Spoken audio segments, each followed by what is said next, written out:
மஞ்சளில் இருப்பவனே, மகிமை அளிப்பவனே, மகா கணபதியே போற்றி போற்றி.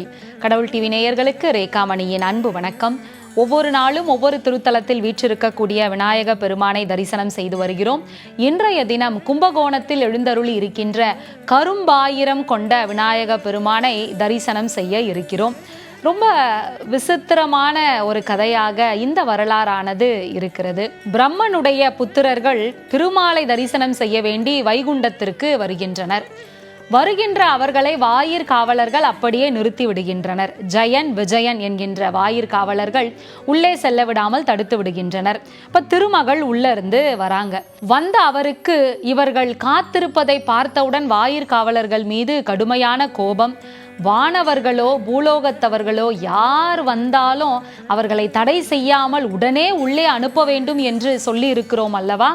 அதையெல்லாம் கேட்காமல் இப்பொழுது இவர்களை அப்படியே தடுத்து நிறுத்தியதன் காரணம் என்ன என்று கேட்டு உடனே அவர்கள் மீது கோபப்பட்டு பூலோகத்தில் பிறக்க கடவாய் அப்படின்னு சாபம் கொடுத்துடுறாங்க. இருவரும் பூலோகத்தில் இரண்யாட்சன் இரண்யகசிபு என்கின்ற அசுரர்களாக பிறக்கின்றனர். பிறந்த அவர்கள் கடுமையான தவம் செய்து எல்லா வரங்களையும் பெற்றுக்கொள்கின்றனர். பலம் அவர்களுக்கு பல மடங்காக ஏற்படுகிறது. அந்த பலத்தினால் உலக உயிர்களை மிகவும் துன்புறுத்துகிறார்கள். உலகையே பாயாக சுருட்டி இரண்யாட்சன் அப்படியே பாதாளத்திற்குள் அனுப்பிவிடுகிறான்.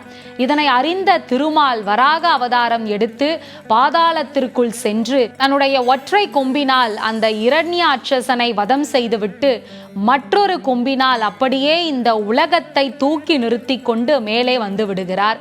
திருமால் வராக அவதாரம் எடுத்து அவர்களை அழித்து இந்த பூலோகத்தை மீட்டு மீண்டும் மேலேறிய அந்த துவாரமானது வராக தீர்த்தம் என்கின்ற பெயரில் அழைக்கப்படுகிறது. இந்த தீர்த்த கரையில ஸ்ரீ வராக பெருமாள் கோவில் இருக்கிறது. ஸ்ரீ வராகர் மாசி மாத பௌர்ணமி அன்று விநாயக பெருமானை தோற்றுவித்து அவருக்கு வழிபாடு செய்த தகவலானது தல புராணத்தில் பதிவு செய்யப்பட்டிருக்கிறது.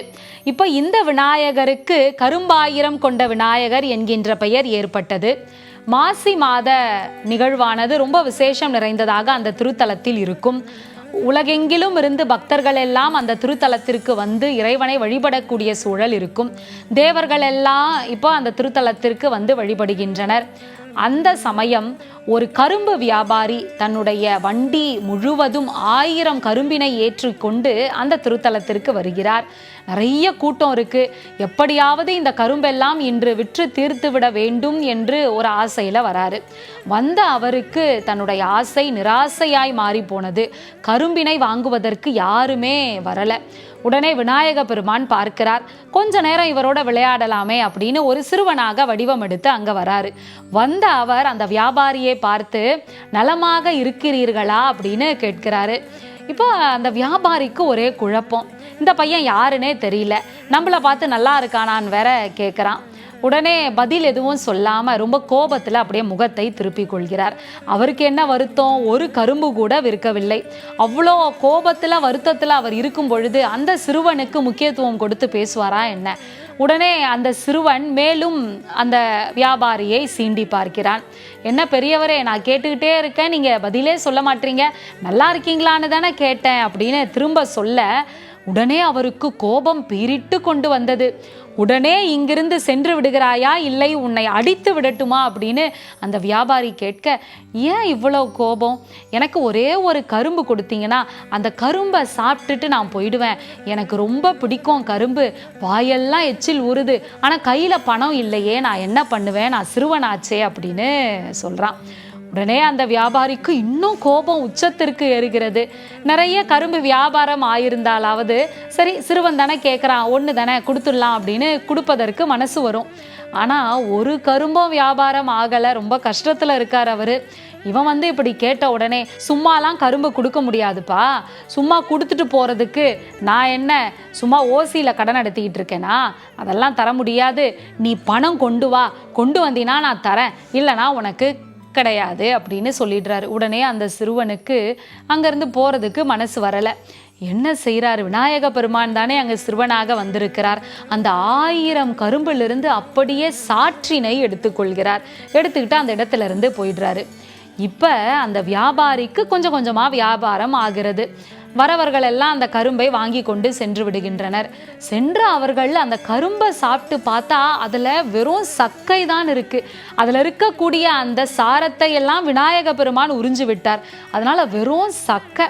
அதை சாப்பிட்டவங்களுக்கு ரொம்ப கோபம். திரும்ப கொண்டு வந்து அவருடைய கடையில் வீசி எரிஞ்சிட்டு, இது என்ன கரும்பா, இது சுவையே இல்லை, வெறும் சக்கை மட்டும்தான் இருக்கு, கொடுத்த பணத்தை திரும்ப கொடுக்கணும் அப்படின்னு வந்து கேட்கிறாங்க. ஒருத்தர் கேட்டா பரவாயில்ல, எல்லாரும் வந்து சூழ்ந்துக்கிட்டாங்க.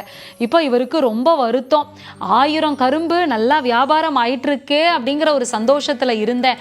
ஆனா இப்படி ஒரு சோதனை எனக்கு ஏற்பட்டுதே. அந்த சிறுவன் வந்து ஒரு கரும்பு கேட்டான். அப்போ கொடுத்துருக்கலாம், நாம அவனுக்கு கொடுக்க மாட்டோன்னு சொல்லி விட்டுட்டு கடைசியில் இப்படி ஒரு நிலைமை ஆயிடுச்சே.